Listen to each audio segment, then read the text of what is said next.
Hello, my name is Emma Barrett, and I'm going to be going over, for my informational speech, I'm going to be going over the history of national parks.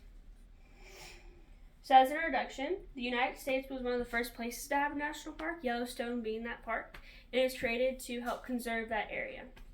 So national parks history, which I'm going over today, shows the nation of conservation, cultural significance in society today. For this project, I have researched national parks development over time, as well as visited many myself. I also looked at many articles from the National Park Service. So this is relevant because national parks show parts of heritage, and an understanding of these parks can help preserve them for the future. So I will go over the origin of national parks, their establishment, and I will also go over the cultural significance of these parks and then the challenges that national parks face today. So for my first point, which is the origin of national parks, so around 431 national parks exist today, which help conserve much land and biodiversity in those areas.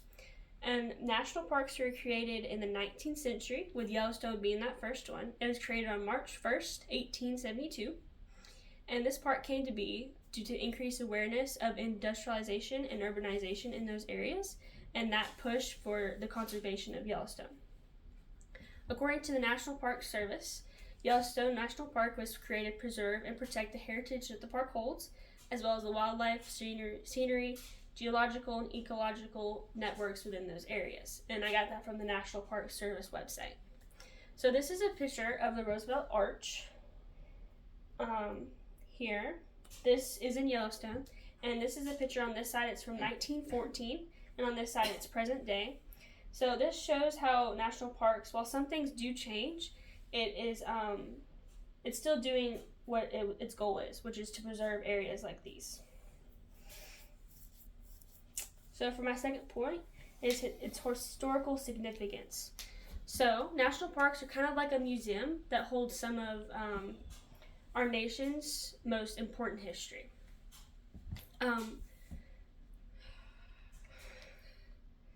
So like how in 1960, Woodrow Wilson signed an act to create the National Park Service, which is where I got most of my information from today.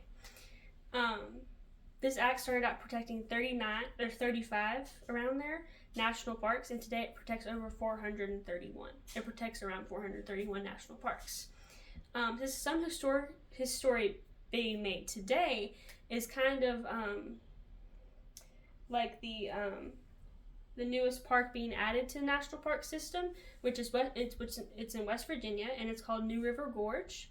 And it's, as well as some more history being made today, is the change of a mountain its name is called Mount Doan, and it's being changed to the First Peoples Mountain. This is a picture of it here. And so this mountain was named after someone who led an attack on Native Americans in that area.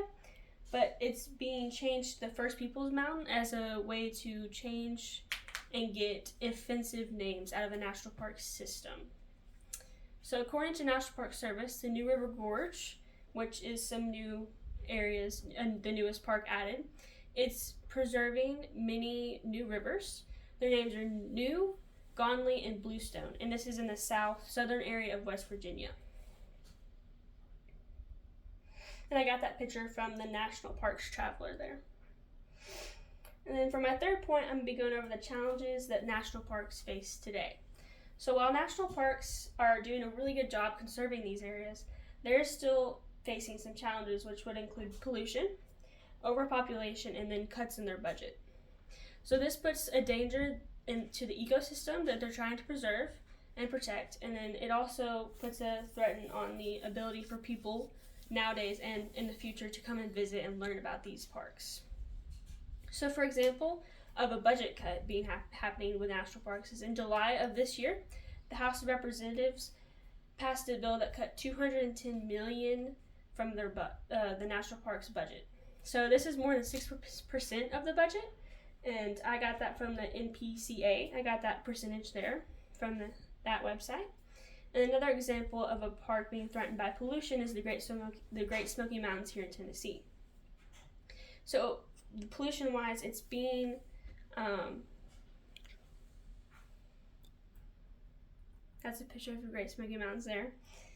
So pollution-wise, it's being threatened by airborne sulfur and nitrogen solution. This area receives the highest sulfur and nitrogen deposits than any other park that's monitored.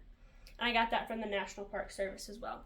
This is a picture that I took back in July or August when I went up to the Great Smoky Mountains, and you can see here it looks great. The national parks are doing a great job conserving that area. But if we don't continue to preserve those and informing people about national parks, then it might not end up looking like that in the future. And then for my conclusion, so in summary, understanding origins, history, and challenges of national parks is important for their future to be continued. The history of national parks shows the establishment of conservation, historical significance, and the challenges national parks still face today. We went over the origin, history, and then the challenges. Each point made here shows the importance of national parks and how it is important for people to be informed about these things for their continued success, as well as reflection of the value these great national parks add to our lives. Consider how we will ensure the future generations have the opportunity to see these great national parks that we have the opportunity to see today. Thank you for listening to my speech.